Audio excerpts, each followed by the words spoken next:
Welcome to another episode of the Anabolic Enquiry with Mr. Connor Walsh.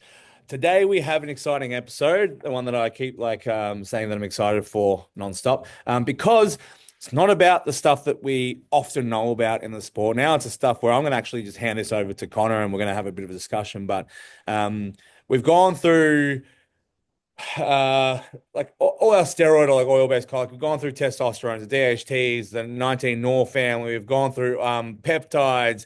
We've gone through a bunch of different stuff.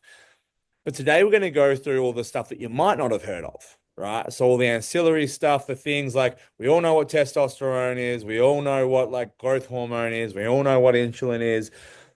But a lot of the stuff that we talk today about, like I'll talk about today, is all the ancillary things that you might not have heard of that will likely or definitely will contribute to your performance as or lifestyle as a strength sport enthusiast. Connor, do you want to start us off and rip into, well, where do you want to take it from? What's your plan? I think maybe just quickly might touch on a few peptides from Yep. the mitochondrial class that I think we forgot to run over last time. Yeah, we didn't Just because I go think, through a lot. yeah, just because I think they're obviously quite popular at the moment, and I do also think that they certainly have a use case within a few of our demographics. Probably also skip ahead when we talk about some of them because there's some combinations of peptides or like ancillary drugs that have become quite popular, which is like that trifecta from like a cognitive function, mitochondrial function, which everybody's kind of like raving about now. But let's start off with the peptides that you sort of want to talk about. Yeah, so look, I'll probably just stick as far as peptides mainly to the MOTS-C. That's one I personally have used for 12 to 18 months now. Mhm. Got a fair bit of client experience with it. There are some other ones out there. I have also tried SS31. Didn't notice as much from it. And honestly, I couldn't really speak on the mechanisms of action of the SS31. I just don't know enough about it. MOTS-C, very popular. Um, it is a peptide that is, put simply, signaling to the body that the mitochondria requires more substrate to then be turned into energy and produce ATP. Yeah. So this is why it kind of elicits like an exercise mimetic-like effect. Um, by doing this, you get improved insulin sensitivity, improved lipid metabolism, just generally better energy because you're enhancing ATP production. So you'll find a lot of people will have improvements in just day-to-day kind of not a stimulatory like energy, just like the best way to describe it is almost just like a good night's sleep is Mhm. somewhat more what it feels like. General natural Um, energy, right? Like general, yeah, an uptick in natural feeling, like not that kind of like stim feeling, like alertness, but just like, yeah, like you're saying, like waking up and feeling better, right? Like feeling yeah, ready to go. yeah. And look, as far as the day-to-day energy side of things, it is varying in the response you're going to get to it. The more dysfunctional you are, the more likely you are to see improvements in this. Mhm. Um, There are also different ways to dose. I find if you're doing large, infrequent dosings, which is one way I do like to use it, the acute energy impacts are a lot more profound. Say if you're doing a 5 or 10 milligram dose versus, a 1 or 2 or 3 milligram dose more frequently. Um, this is one that, look, I don't see it being a huge direct performance enhancer in terms of output. There is likely some small, cardiovascular improvements in terms of output when using MOTS-C. But as far as a kind of nutrient partitioner, maintaining insulin sensitivity, improving glucose metabolism, and lipid profiles as well, I think it's a very good background player that has some drawbacks potentially. It does impact the folate cycle, so you may potentially run into a lowered folate or just a folate deficiency from the use of MOTS-C. Okay. Interesting. One way that you can test this is just keeping an eye on homocysteine. It is something I have fairly uniformly seen increase across clients that use it. Typically not to any point that is, enough of an increase to where I have to pull it out. But one way that you can help mitigate this risk would just be supplementing with a good methylated B vitamin that contains a methylated folate, just to ensure that you over providing your body with what it needs to kind of counteract the potential disruptions to the folate cycle, which is kind of where the benefits come from in the first place, but Mm. also could have some potential negative drawbacks as well. Is that something that you would run year round? Like, can you run it constantly? Is it like some of the other peptides where we would maybe use it for a period of time, but there's some drawbacks in terms of using it year round all the time? It is one that if someone has the funds and notices enough of a benefit from it, like myself personally, I quite like not to see. I do use it year round. However, the manner in which I use it typically depends on the phase. Yeah. Um, I think due to both the health and energy benefits, keeping it in year round for me personally and those that see the benefit is worth it. However, I would be a lot more wary on disruptions to the folate cycle and running into a low folate status when using it, year round, obviously. So what I tend to do is during dieting phases where you're probably going to get a little bit more benefit from the MOTS-C, Yeah. just through enhanced fat loss and just energy production. I will use it frequently at smaller doses, maybe 1 milligram a day, 2 milligrams every other day, something along that line. And then in off-season settings or non-dieting settings, it may be something along the lines of typically what I would recommend is generally it comes in a 10 milligram vial. I would typically have someone do that 10 milligram vial split up into 2 or 3 shots over 1 week Oh, of interesting. every month. Hmm. So it may be just the first week of the month, we split one vial into 2 or 3 shots, and then you don't touch it again until, the first week of the next month to Yeah, repeat the interesting. protocol. Yep. Do you notice a difference in the folate in outcomes? Sorry, folate outcomes with like the larger bolus doses at the start of the month versus consistent frequent use at lower doses? I haven't seen enough clients' blood work to really I give don't- a definitive answer on the like how acute of a drop it is with the Mm. bolus doses. Yeah, that's what I'm curious. Um, With hard because but you would need the testing straight within the week or two afterwards, right? To see whether it's yeah, making an acute difference. but it does seem long term that the less frequent dosing does have less of an impact on the Yeah, homocysteine markers. So probably makes sense.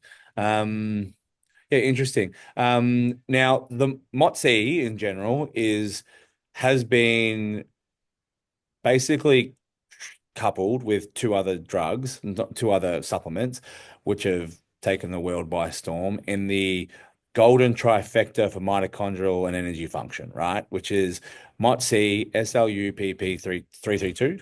and methylene blue. Um, I'm sure we'll talk about those in their own right in a second, but I just wanted to sort of mention that MOTS-C by itself, excellent, but it's pretty well known now and very large in bodybuilding. And it's one of those things where something like this, bodybuilding will find and strength sports will find it in 20 years. Most of the time, we're just so far behind the supplementation side of things.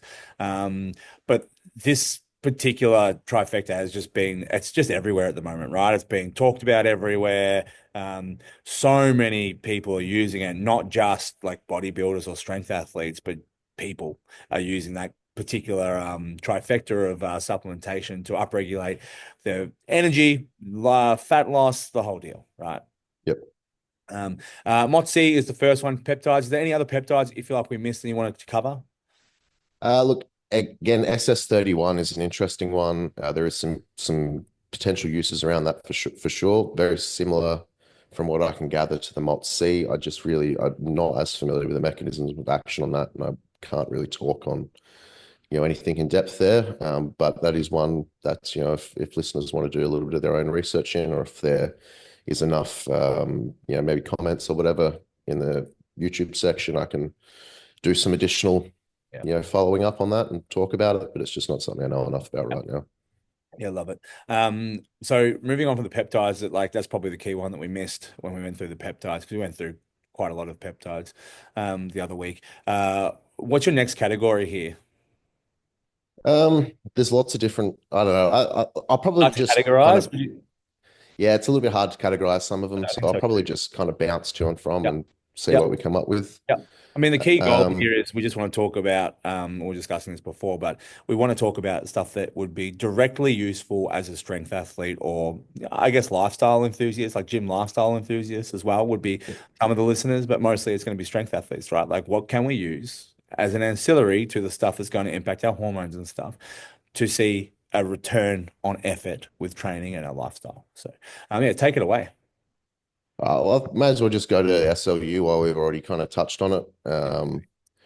SLU is very, very new in terms of kind of public or public awareness of it. It's been around for a little while, but it is also important to note that a lot of what I'm about to say is based purely off animal studies. There is no human clinical data on it, as is the case for a lot of the things that is going to be talked about today.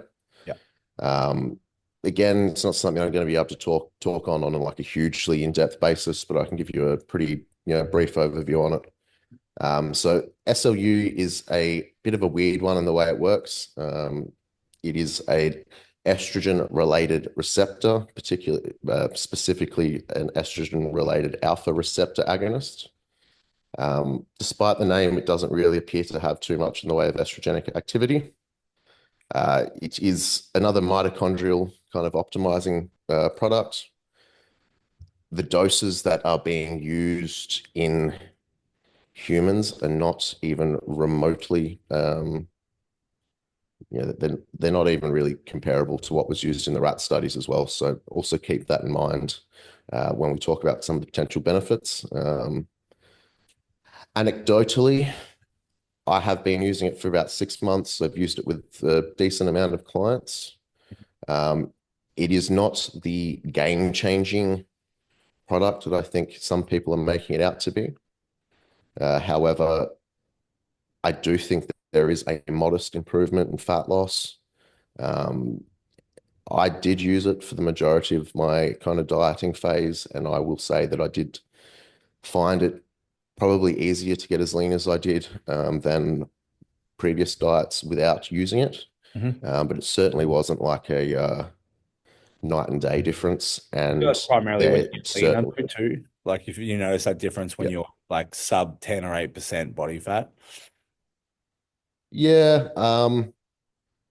Look, it's always subjective because things are always a little bit different. And as a coach, I will say that I try, things. It's very rare that I'm doing the exact same protocol as the prior time because as a coach, I'm trying to learn things as well and Experiment. Yeah, experiment and do 100%. things. So sometimes it can be a little bit hard to, use N=1 data from the last diet was, harder versus this one because I added this when in reality there's probably a few other players that are going Multiple, on there yeah. as well. Yeah. I would say fairly confidently that there was a noticeable improvement in fat loss. Again, one of the things that's heavily talked about online is the uh, energy and fatigue kind of delaying side of it, or the ability to kind of mitigate some of that diet-related brain fog and fatigue. Yeah. I personally think that MOTS-C had a bigger impact on myself. Interesting. And I do look, I definitely had a good amount of kind of diet fatigue coming into that last 3 or 4 weeks. So certainly didn't remove that. Um, but I do think there is a modest benefit there. It's certainly not going to be anything like a clenbuterol or anything in terms of fat loss, Mhm. but also non-stimulatory. And from the limited evidence that we have, does seem to be a lot safer, if not potentially even a uh, kind of health promoting or something that could possibly be used as part of a health stack, Mhm. especially as more data comes out. Some of the rodent data did suggest its ability to almost reverse, or in the data, it did actually reverse heart failure in the rodents. Hmm. Um, Obviously, at a greater. Obviously, left ventricle much greater dosage and also dosed intraperitoneally as well, so injected straight into the stomach effectively. Um, it's again, very hard to draw from the data with the large discrepancy in doses and obviously just being rodent. Hmm. But if it has the potential to, reverse heart failure and improve cardiac tissue modeling, it is something that maybe in the future could be, an ancillary supplement to mitigate cardiovascular risk. Yeah, But that's it fascinating. is probably a little bit too early for that. Yeah. In terms of adverse risk factors in the rodent studies that we could maybe draw some inclinations to human usage. I know obviously the dosages. Were there any negative side effects that they saw from the use of the drug? Not very, no, not really. It Cool. was, I think that's one of the reasons it has taken such a large uh, mainstream approach since it's come out. Obviously, it is in the biohacking community. It's found its way into bodybuilding. It's kind of being used across quite a few different facets of the health and wellness industry. Hmm. Um, yeah, look, at the moment it is. Look, the results are very promising. I highly doubt that when we get to the end of it, if it ever makes it to human clinical data, that it's going to be quite as effective as the rodent data is showing out. But if it can be 10% as effective and have an improvement in cardiovascular markers whilst also having a modest improvement in fat loss and body composition, then that's look, in my opinion, any performance enhancing drug you can take that improves health Yeah. and has some impact on performance enhancement is Very one good. that's worth using. Yeah, Not 100. saying that this one's necessarily in that category yet, but it has the potential to be possibly later down the line. Now, I've got a question around so SLUPP 332, different mechanisms, but I wouldn't mind segueing into like something like cardenine in terms of like the rat studies and rodent studies. We're looking at Yep. like things that will impact energy, fat loss, all those sort of stuff at a mild level, which is like something that people will use cardenine for. But obviously, look, it's an interesting one because cardenine in the rodent studies, like more seems to be in aid of cancer, but like some studies are showing that it could be cancer promoting. So I just want to go through or potentially just have it's not so much of a contrast because I think they're two different things, but can you talk to us a little bit about cardenine and the role that cardenine plays and why people might be using it? Yep. Look, so GW 501516 or Cardarine, it's been around for quite some time. Mm. It is one that I do use, but I'm still a little bit jury's out on it. I'm less inclined to use it with clients. It's one I've used plenty of myself. Obviously, the main drawback with GW was there was a study that was performed post the first round of clinical trials on rodents, which are highly susceptible to cancer. Typically, these rodents die naturally of cancer anyway. Mhm. So it's effectively a test that is designed to be as sensitive as possible to see if something is Okay. carcinogenic. And Cardarine or GW 501516 did yield cancer in most of these rodents. Now, keeping in mind, this was a study that was performed post there being a human clinical trial done on Cardarine. Cardarine did actually make it to human studies, and the first round of human clinical trials did go extremely well. There were no adverse side effects after 10 or 12 weeks.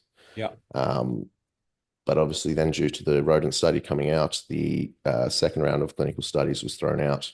Oh, interesting. Um, it is still kind of in the research circles. There is maybe some potential one day that it could get into human production or human approved use, but it is very unlikely to be completely honest. Mm. Um, Now, the primary mechanisms of action behind Cardarine are it's a PPAR receptor agonist. I believe it's PPAR delta primarily. Um, so PPAR is it's a perisomal proliferated. I couldn't give you the full name of the PPAR receptor, but it's something along those lines.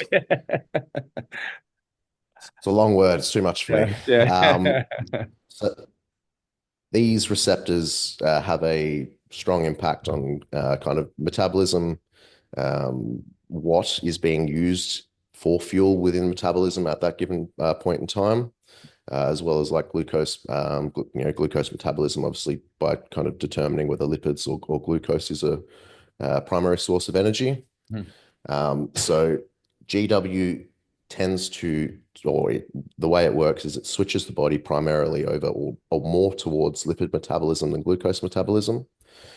So from this, you get obviously an improved fat loss.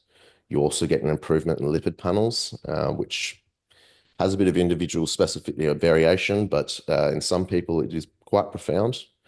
Mm. Can both improvements in LDL and HDL as well. Not too many things tend to have a Yeah, HDL I didn't know that. That's improving factor to it. interesting. Mm. Again, not like major, but some people do get, a 0.1, 0.2 increase on the HDL Yeah. Yeah. after adding it into the Yeah. protocol. Yeah, again, very good for insulin sensitivity. Um, it's something that if I do incorporate, it's typically towards the back end of a dieting phase just because of the risk. I don't. Um, Use it sparingly. Again, look, I personally am quite confident that it has very minimal risk. I've used it on and off now for over 10 years. I know quite a few people that have been using it for 10 plus years with no issues. Not to say that means that there So, can't be any. But from anecdote, it's been around long enough now that I would expect to be hearing. and Yeah, use. you expect to at least be seeing threads and stuff on Reddit. I took GW for 2 years and now I have cancer, or it's It's just not widely really. used. It's quite widely Yeah, used in bodybuilding. very widely used. Yeah, Yeah, like it's quite like I don't think strength athletes will understand this, but like carnitine is actually quite widely used in bodybuilding circles. So you would expect to see like quite widely used and for quite some time. So I would imagine the same. Like I'd imagine we'd have a little bit more information whether like or people would stop using it quite as aggressively, like as much as they do. very heavily used in fighting as well. A Mm. lot of the untested fighters, I've worked with a few of them, have already been using it prior to me even Interesting. being involved with them. So it is, something that's kind of a staple supplement. I know in CrossFit, they had lots and lots of positive tests for GW in some of the CrossFit games over the past few years. Mm. So a lot of the endurance, because whilst it does have quite impressive fat loss benefits, the endurance benefits from it are very profound and noticeable, and they are acute as well. So they are typically noticeable within the first dose. Okay, well, This is something that you can often take, even if it was, say, a 2-day strongman comp, and maybe the first day of the comp was more static lifts, and the second day was, more moving events. It is something that you could even just take on the day of the moving events and see benefit from it on that yeah. day. So like that acute. Yep. Interesting. Uh, Fab. Thank you. Next, where do you want to go? We might go to something that, through a different mechanism, has almost the inverse impact, but also can be very beneficial within the sport. Something called meldonium. Now, meldonium is I mean, I'm sure many people have heard about it. It was the drug that Maria Sharapova got done for a few years back and was protesting. It's a prescription drug in some countries. How it works is it inhibits a molecule. It effectively shuts down the carnitine pathway. So turning your body over from being able to use a combination of both glucose and fats to turning it over to being pretty much entirely glucose driven for ATP. So relying almost entirely on glycolysis to produce energy. Now, this has one major benefit is it's obviously our fastest ATP production, the fastest way we can get energy. It's the most readily available. So you're going to have a lot kind of more steady supply of rapid available energy because your body has turned entirely over to glucose metabolism.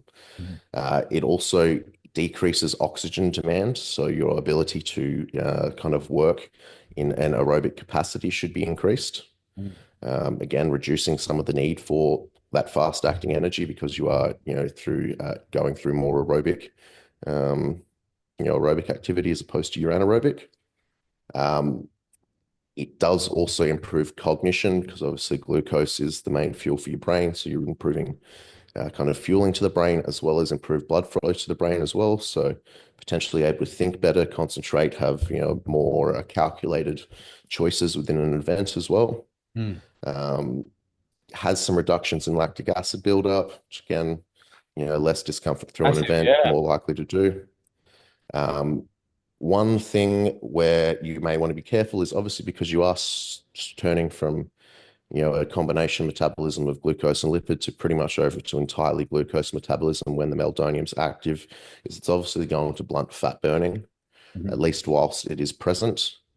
It is likely that you are going to make up for a lot of that burnt fat just through, Expenditure. um, yeah, increased expenditure. And then obviously when it's out of your system, your body kind of tends to kind of even things out a little bit. But it's probably not something I would incorporate if fat loss was the highest priority. And like, for example, if you were doing, something like fasted cardio to get the potential. I mean, obviously studies are a little bit out, that suggest that fasted cardio is not beneficial, which I still kind of beg to differ, especially when there's performance enhancers involved. But, Mm. you wouldn't take meldonium prior to doing fasted cardio because, the whole reason you're doing the fasted cardio in the Yeah, first place is right, like beta oxidation, like change that shift, make that shift. Mm. exactly right. So, it would be something that you would, wouldn't be just take it anywhere. There would be, have to, you kind of have to be careful and thoughtful with the way that you're using it and when you want just that glucose metabolism. Um, but it is definitely a tool that could be used for really high output days. And I've, especially from the strongman side of things, look, I've used it a couple of times. It's not really something that's got as much of a use case in my area, but for the strongman side of things, the Yeah, I few can see people that I've that. had use it have been, and actually I've also had, um, I have a free diver that I coach, and due to the improved oxygen delivery and reduced oxygen demand, we have used it with him in some of his big diving trips, and he also Yeah, sees a quite profound yeah. improvement in dive time. What an interesting one. That's a cool client too. Um, cool, very lovely. So I'm just gonna backtrack. Cardamom dosages, Yep. like where do you sort of Um, that roughly? Obviously, like limited timelines as well there. Yep. So with clients, I generally try to limit cartering to around about 10 to 12 weeks, or less if they don't need it for that long. Mm. Again, purely just for the potential carcinogenic risks. I've used it for a lot longer personally. I'm just not willing to put clients at risk, Yeah, and I for obviously, make sure clients are aware of, sure. the potential drawbacks before suggesting it. Um, 10 to 20 milligrams for most people is going to be the dosing, typically split up if you're going to 20. If it's in there for some of the health-related side effects, such as improved lipids, 7.5 milligrams is dosages that I've used with clients. Particularly with some of my clients that have like familial hypercholesterolemia. I've had it in there for periods of time at, maybe 6 months at 5 to 7.5 milligrams or so, Yeah. until we've gotten things kind of under control and then pulled it back out once we've gotten levels to a point that I was happy with. But as far as a fat loss and performance enhancing substance, kind of between that 10 and 20 milligrams is probably the sweet spot for most. Meldonium. Um, Dosaging can change here. You can use it in extended cycles. There is some benefit to doing it longer term, say maybe in the last 4 weeks in a lead up to a competition or something. I personally think that would be more suited for more pure endurance or just output-based people, not strongman, for example, where it's a 60 combination of strength seconds. and Yeah. yeah. Not the end of the world. Yeah. In strongman kind of demographic, I mean, it possibly even, could be a comp day thing for powerlifters. Mhm. Not something I've personally implemented, but I could see why there would be merit to doing that. 500 to 1500 milligrams prior to training, maybe an hour or so out. And obviously keep in mind, if you're taking a drug that is going to switch your body over primarily to glycolysis, you Yep. want to fuel up accordingly. Mm. You don't want to go having a keto meal prior to your training session if you're about to take a drug Yeah, that's pushing glucose metabolism. yeah, yeah, yeah. So fuel up accordingly to make the most of the drug. Yeah, 100%. Um, I just wanted to go back, sorry, and the last one that I wanted to ask was SLUPP332. The dosages, now the frequency is quite frequent, right? So like I'm using it at the moment. I'm taking it 3 times a day, sitting on my desk right now, so don't forget it. But that's just like 250 micrograms 3 times a day. Is that how you normally dose it? Do you like take that up, or is it just kind of like a baseline? Yeah, anywhere from about 500 to 1200 is about where I kind of have this SLU dose for most people. Yeah. Typically, when fat loss is the main goal, I'll have that dose split up into 3 or 4 doses throughout the day. So I have a couple of people using it for just as a potential baseline health driver, Mm. in which case I think maybe 250 micrograms once or Yeah. twice a day is Yeah. probably fine. I've also got a couple of people that just use it pre-training for some of the pre-training benefits. 500, even up to 1,000 pre-training could be used. Um, there are some people out there experimenting with doses that are a little bit more, uh, a little bit more closely to the rodent studies. Mhm. I've seen 20 milligram. So obviously doses we're talking about before in micrograms. Micrograms. So talking about 15 to 20 times the doses that I'm talking, very expensive too. But I have seen a few people posting logs and stuff at that dosing. Not inclined to put clients or myself on those doses yet due to the lack of research. But it will be interesting to find out how these people go, I guess. Yes. From Meldonium. Yeah, 15 to 1,000 of Oh yeah, meldonium yeah, I've if got you're the using it Meldonium. pre-training. Yeah. Yeah. So Um, from just quickly on Meldonium, the meld, yeah, go. just Sorry. quickly on the meldonium, obviously because the other thing is obviously inhibiting carnitine. Um, it's you're not going to stack injectable carnitine with meldonium because again they are both opposing actions. Really important. So yeah, Do you want to go into L-carnitine next then? yeah, we can do L-carnitine. So L-carnitine, pretty straightforward. Obviously, it's typically when we talk about L-carnitine, we're talking about the injectable form. Oral Any forms validity can. to oral? What was that? Probably the biggest question that I get is like, is there validity to oral L-carnitine? I generally say nowhere near comparatively. Not really worth it for the money.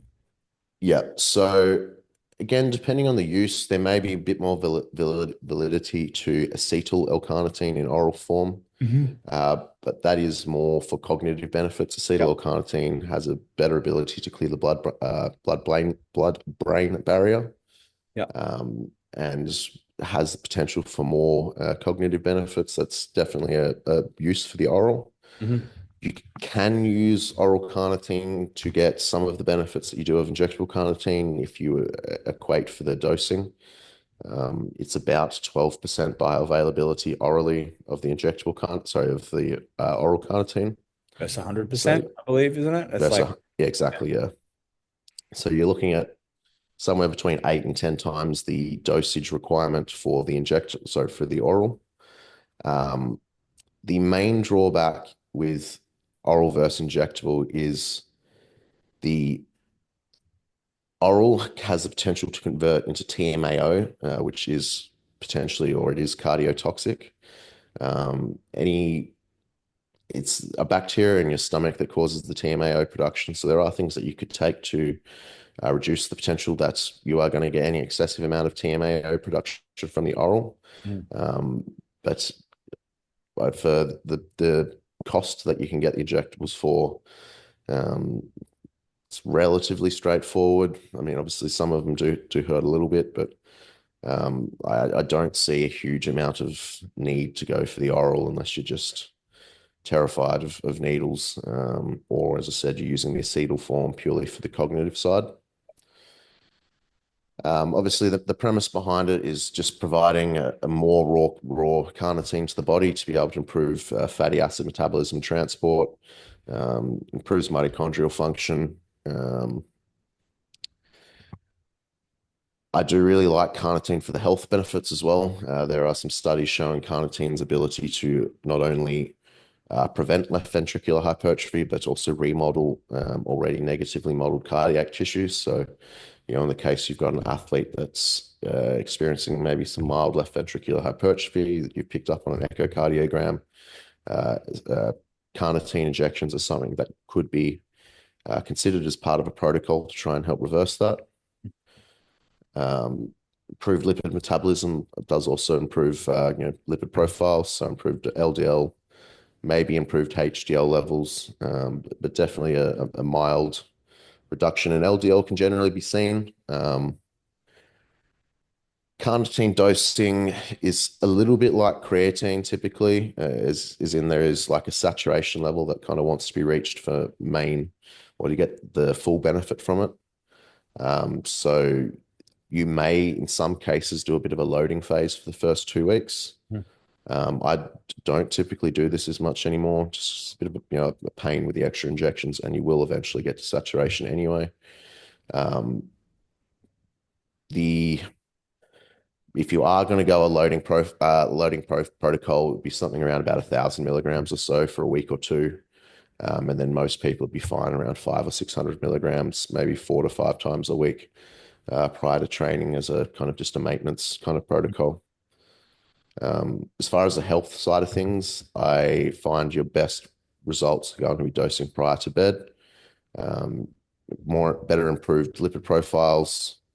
You're in a de-energized state, so it's going to go towards kind of lipid transport and whatnot towards stuff that needs to be healed, cardiovascular tissue, stuff of that nature, as opposed to obviously kind of fueling training and whatnot. Can also be used post-workout for catecholamine clearance as well.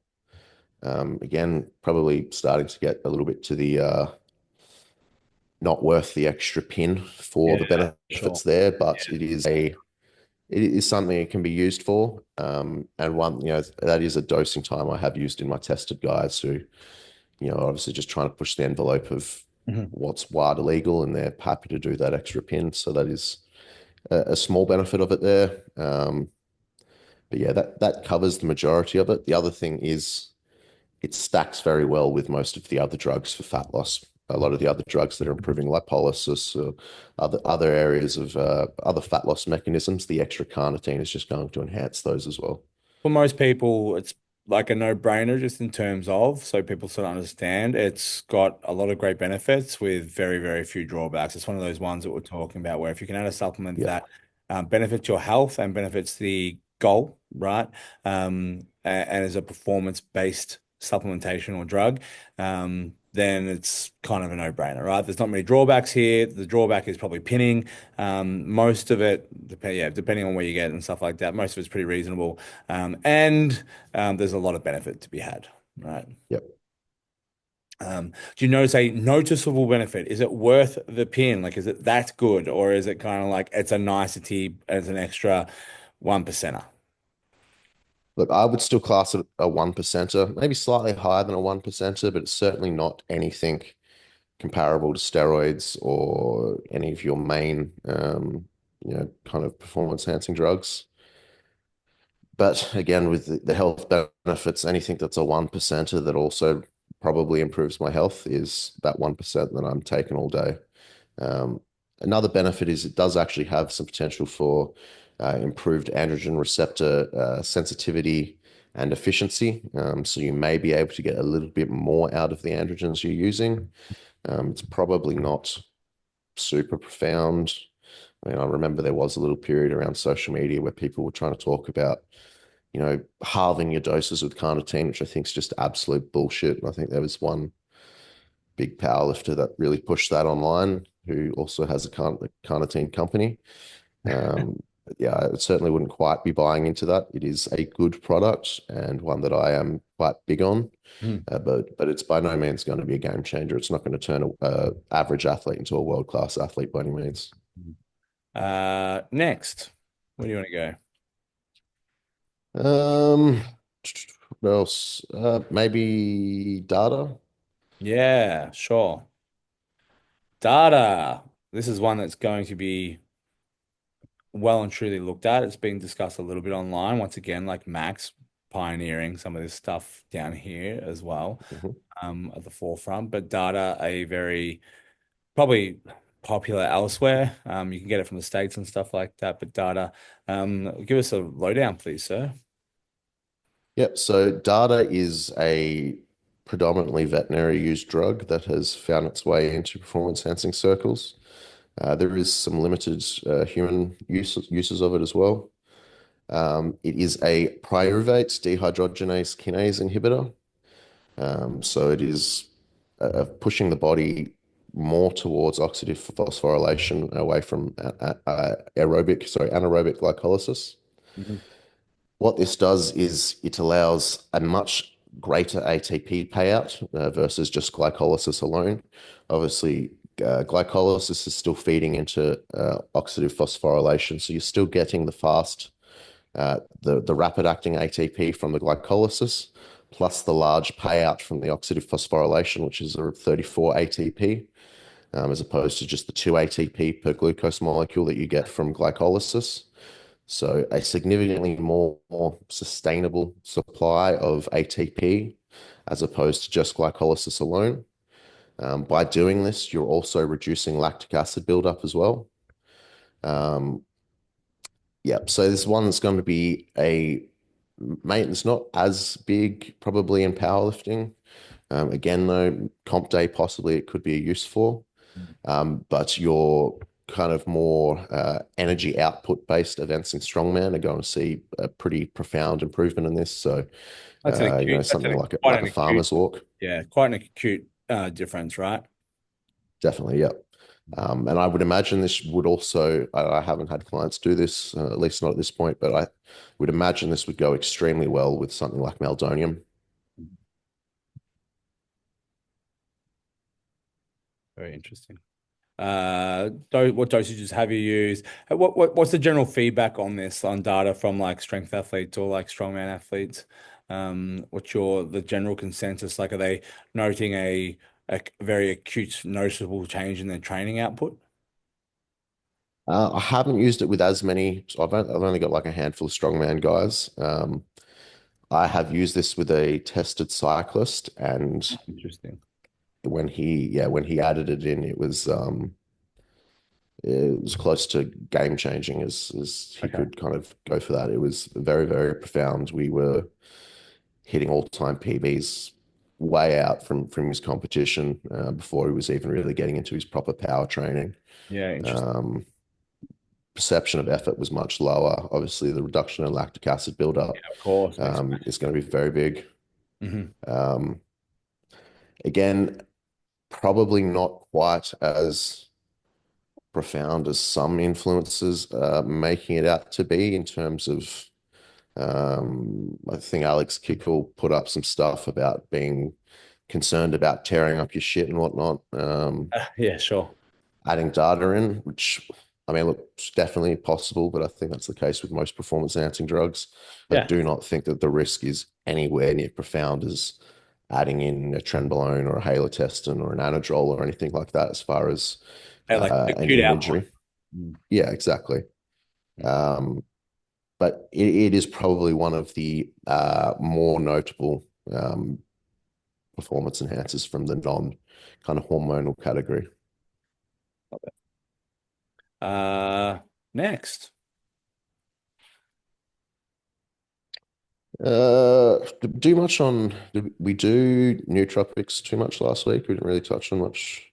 I think we We just did like did. Salanx and Synapses Yeah, again. yeah, we didn't really do like we haven't touched on like modafinil or anything like that. Like you could go into like, do you prescribe? Let's talk about modafinil. Do you just prescribe, or would you Yeah. prescribe modafinil for training or competition purposes? It's not something I have particularly used with clients for training or competition purposes. It is a terrific nootropic that I do love for business related and just cognition output. It is one that I have seen used by very large coaches in their competition day routines. Yeah, I've seen this too, and like I don't use it. I've never used it. and but I have seen it quite a lot being used in competition. Yeah. Look, it's a stimulant, but it's not as profound of a central nervous system stimulant as, say, Dexies or Vyvanse and stuff of that nature. So you're not going to get the big increase in heart rate and blood pressure, which is likely a bit of a benefit on comp day, especially if you're someone who's also, taking a lot of caffeine and other stimulants. Yeah. Um, I think it would be something that would be a little bit hit and miss with some people. Modafinil can be overstimulating. It certainly wouldn't be something I would take on comp day if you've never taken it before. Yeah, sure. It is predominantly dopaminergic in action, but it does seem to upregulate cholinergic action in the prefrontal cortex, which is more to do with kind of memory and recall of focus. So if you're someone who struggles to think straight on comp day, maybe gets a little bit flustered, and forgets cues and stuff like that, there could potentially be some benefits there. It does upregulate acetylcholine activity, as I said, in the prefrontal cortex. So if you're using a choline supplement, you may get a little bit of added kind of like a 1-2 punch with the modafinil plus choline. Yeah. And choline, I do think, is a great supplement, whether that be injectable or through one of the different oral forms as well, to be used on comp day or just pre-training in general.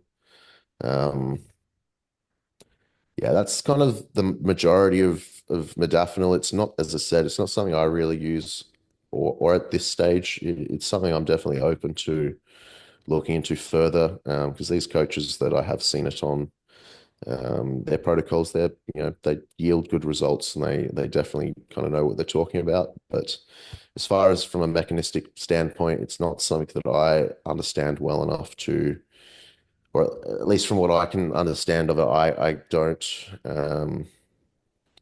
Yeah, I'm not currently using it in athlete protocols, but I'm definitely researching it to kind of see how it would improve things from a strength output.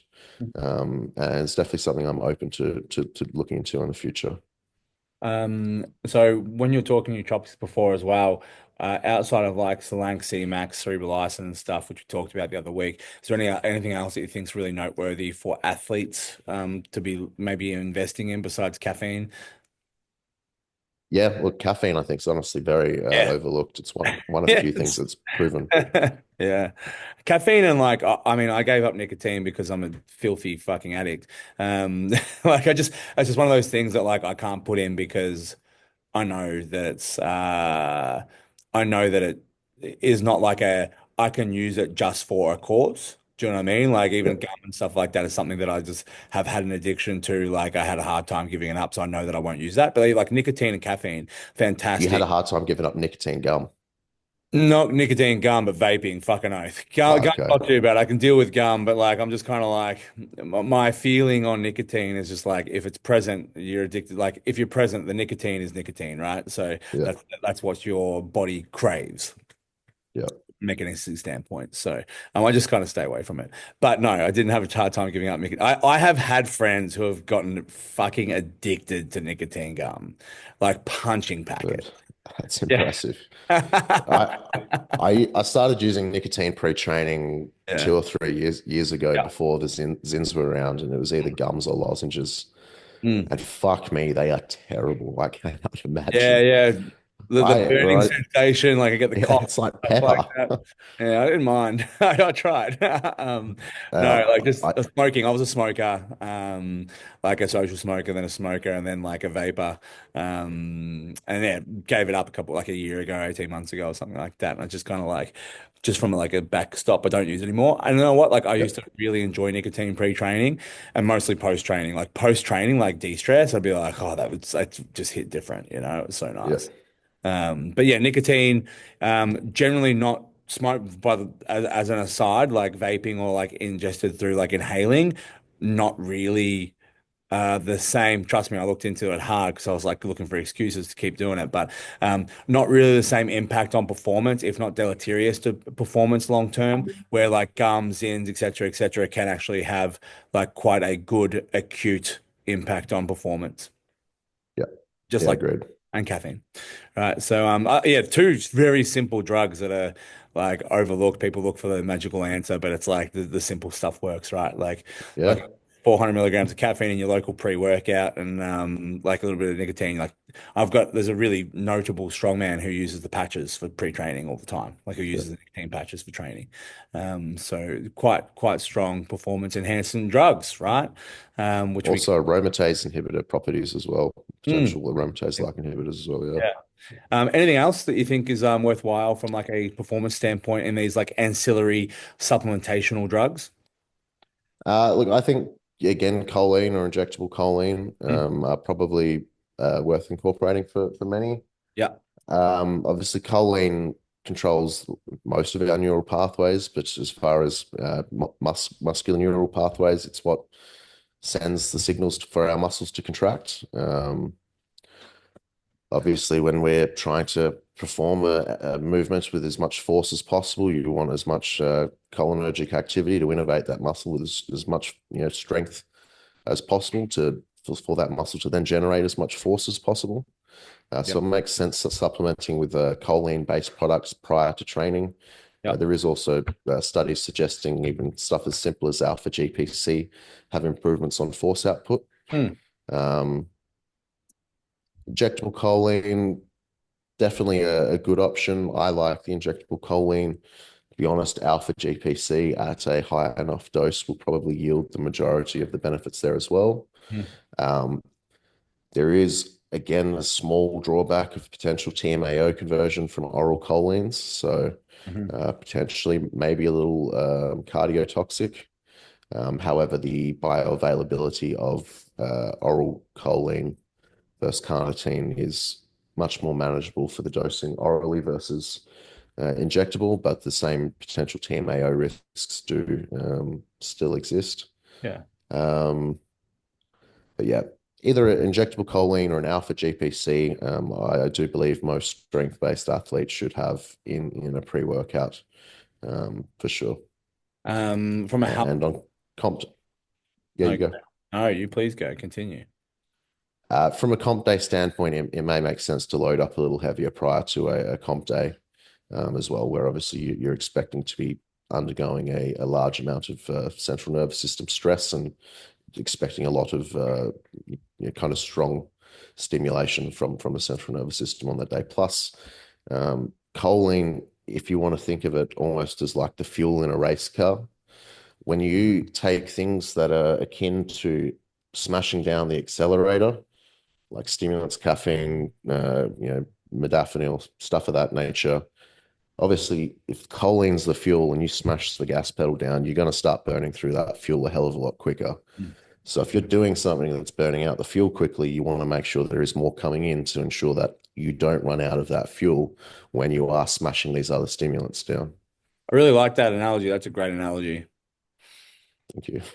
Yeah, I fantastic. like my cars. Yeah. Um, I think that's a pretty comprehensive. From a health perspective, popular at the moment, glutathione, from like an injectable glutathione. Yay, nay, worthwhile from the health perspective, drawbacks, positives. Yep, I do like glutathione, but it needs to be incorporated in the correct ways.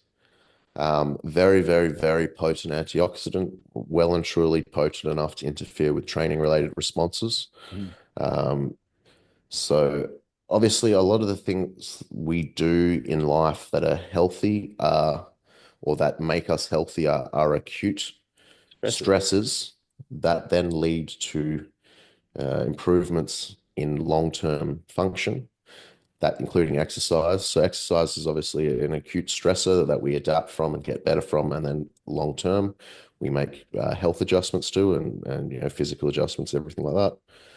Glutathione, because it is such a strong antioxidant, can inhibit um, effectively kind of blunt the stresses signaling on the body that it needs to improve and get better at whatever stress is just undertaken. So let's say it's a training session.